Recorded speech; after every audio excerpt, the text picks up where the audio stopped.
Darating na namin dito sa parking lot. So, mamaya pasok tayo doon. Dala tayong documents. So, let's go. Okay. Oh! Bongga! Ay, pasok pang BIR.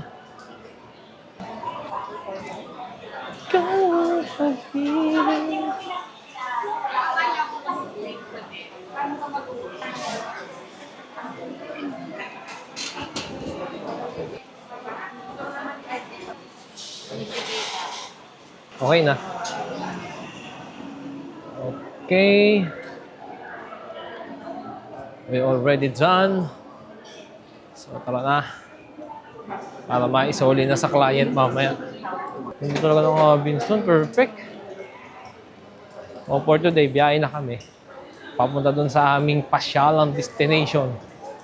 So, let's So, naayos na namin yung ATV stamping po. So, today, kakain muna kami. Then, meron kami pupuntahan na pasyalan.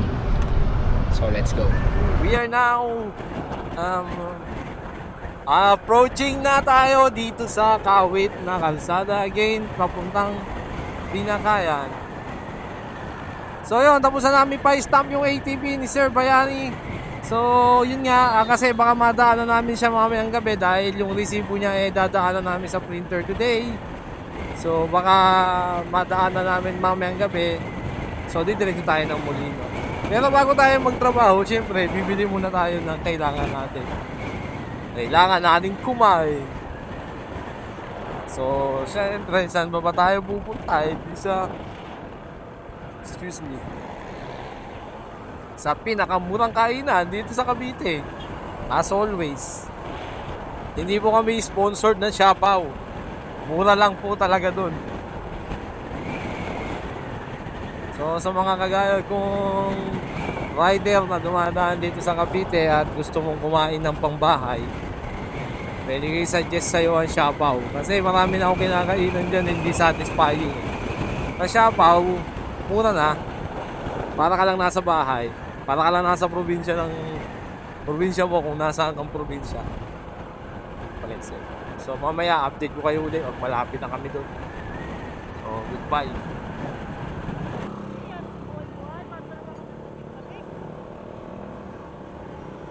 Nakaw si Dali naplatan. Naplatan ka, Dali. Yun lang. Hanggang sa mundo ng mundo. Ay, ang ganda ng ano niya, oh. Talagang may Jeplin.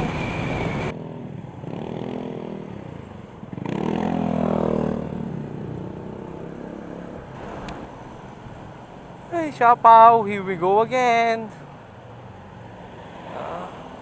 Tawid baby. Ay, walang tao, ah.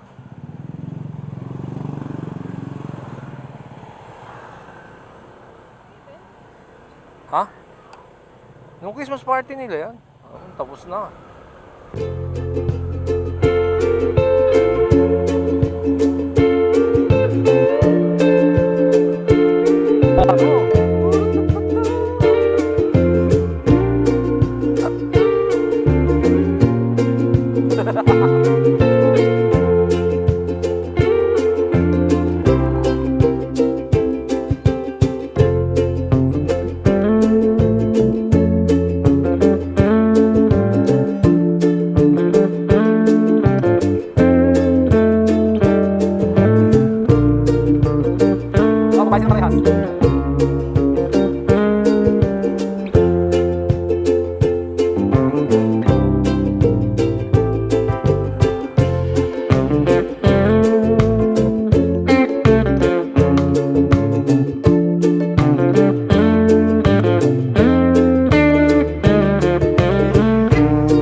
dumadaan dito.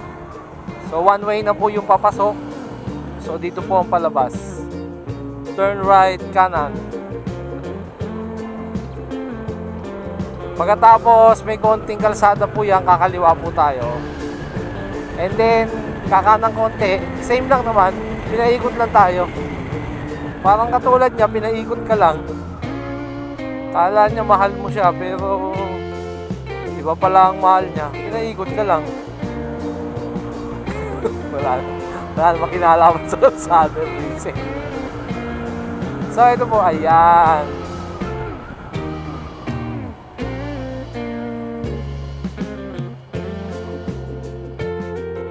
Ay, walang masya. Maluwag.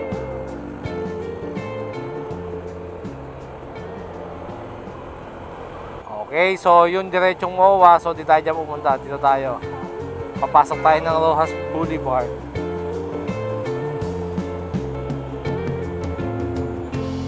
Okay, we are now approaching Rojas Boulevard. Rox ka boy, kaya mo yan. Putik.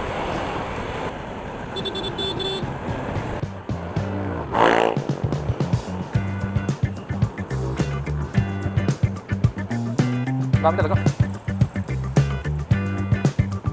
1-3 ngayon. Pareho pa ba? Okay lang.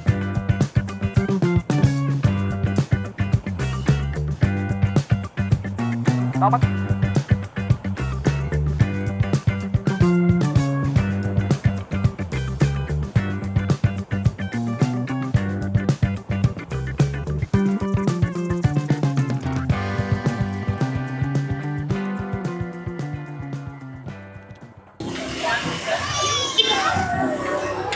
Nasaan? Ay, nasaan na?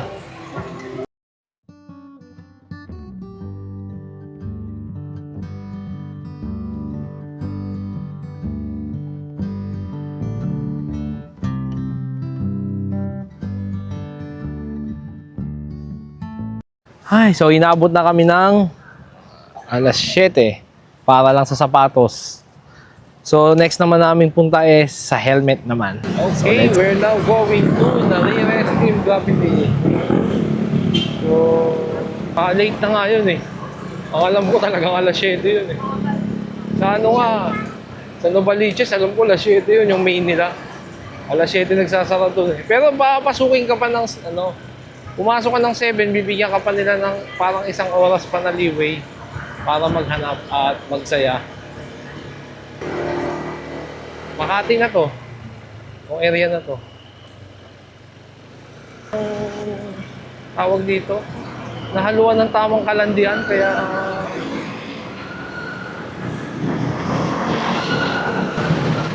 ang nakakatakot lang dito.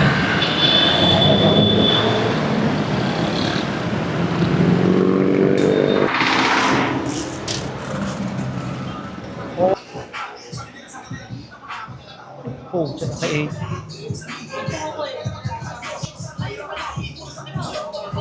Yep.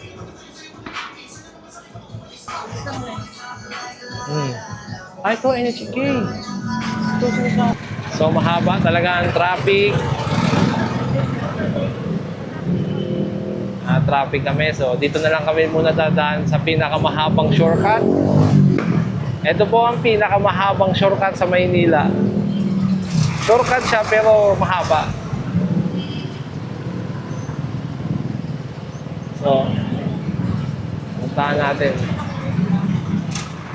Madalang yan. So, pagdating po natin dito sa Rico, yeah. Dito sa side na to, kakanan na po tayo. Ano na?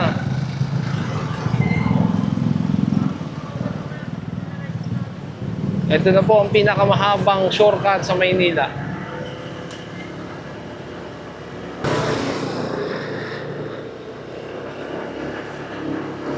Minimal lang ang traffic dito, pero syempre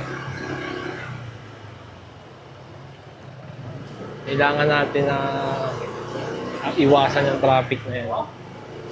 Although mas malapit doon, kaso mas ano naman doon, marami kang kalaban doon. Dito, wala kang masyadong kalaban, kundi mga taong bayan. So, konting busina lang yan, maiiwasan mo na. Diretso yun lang to, dire-diretso lang. Sundan nyo lang ako. Hindi kayo maliligaw. Yun lang, marami masigit talaga rito. At saka hindi ko ina-advise dito na dumaan ka ng mga alas 10 ng gabi. Dahil, syempre, hindi naman tayo taga rito. Ayan, boga. Yung pinagbabawal na boga. Boga na tayo ng mga bata. So yun lang. Kailanganin mo dito ng skills talaga sa pagdaan. Oh.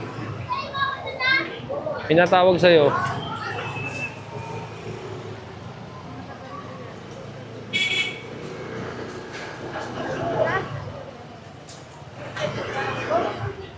Hindi ko pa rin alam kung anong tawag sa kalsada na po eh. Matagal na akong nadaan dito. Pero ito na kasi yung sa tingin ko yung pinaka masarap daanan kapag traffic talaga doon. So yan lang mga magiging problema mo pag may bumarang truck. Pero at least kahit may bumarang truck dyan, eh, hindi ka mamumroblema. So didiretsuin lang natin yan.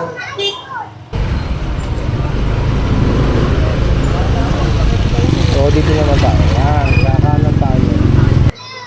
Malalim ang mararating mo. Depende kung 7 o 8 feet. Basta mo. Tapos ang gagawin natin yan is kakanan tayo. Pero kung gusto mo pumunta ng NAIA, diretso lang yan. Yan, diretso yun lang yan. So hindi tayo pumunta ng NAIA. Kakanan tayo kasi sa Baclaran tayo pupunta.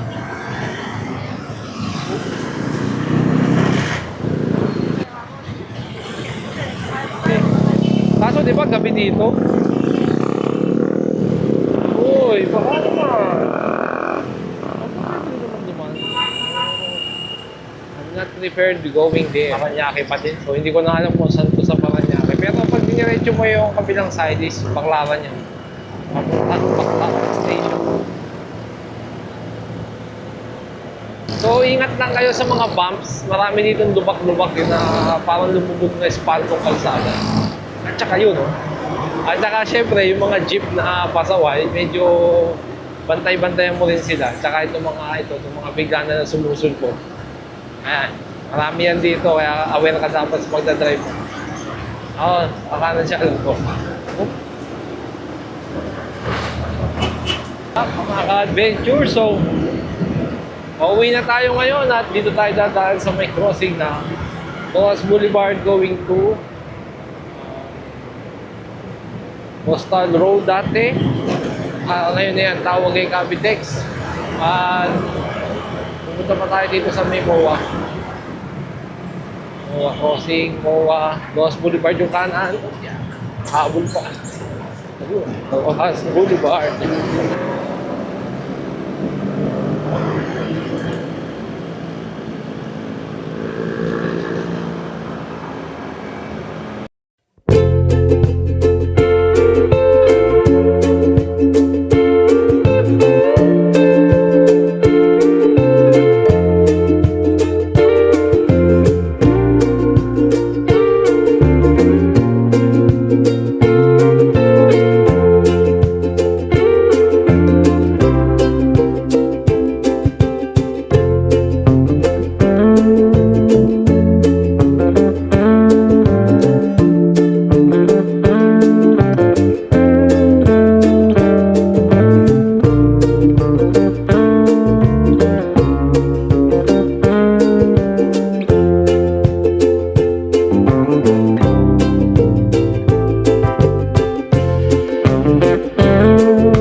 Diwang Boulevard.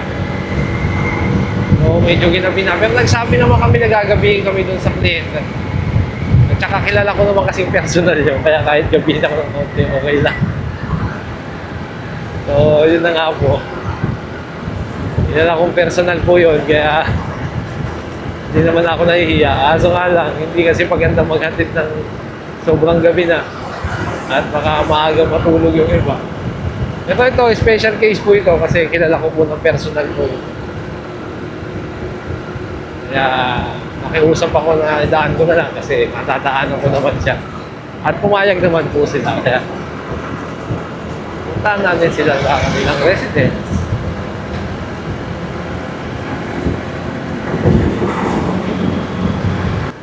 Okay, so kakanan po tayo ng konti.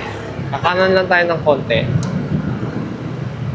Kakaliwa tayo dito sa GSIS Road.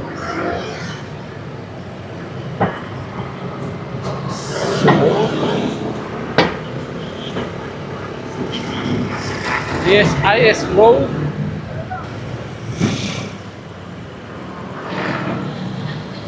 Lagi ako nawawaw mali ng kalsada na yun. Pwede na, umabot pa din. Ayan, nandyan siya. Di na. Bro! So, mabilis sa takbuhan po nangyari. Inabot naman namin yung closing ng butika niya, alas 10. Eksakto. Eksakto alas 10. So talagang malaking tulong yung shortcut kanina. So pwede ka pumunta ng Maynila ng mabilis.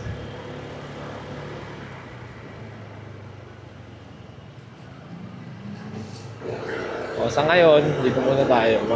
Focus muna tayo sa pagdadrive. At may dadaanan tayo uling. Kalsada uli.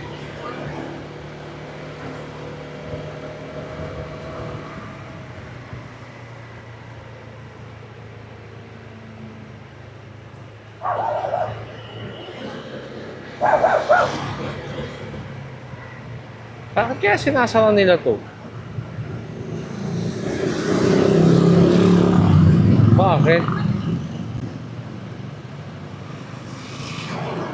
Ano yan? May tax na?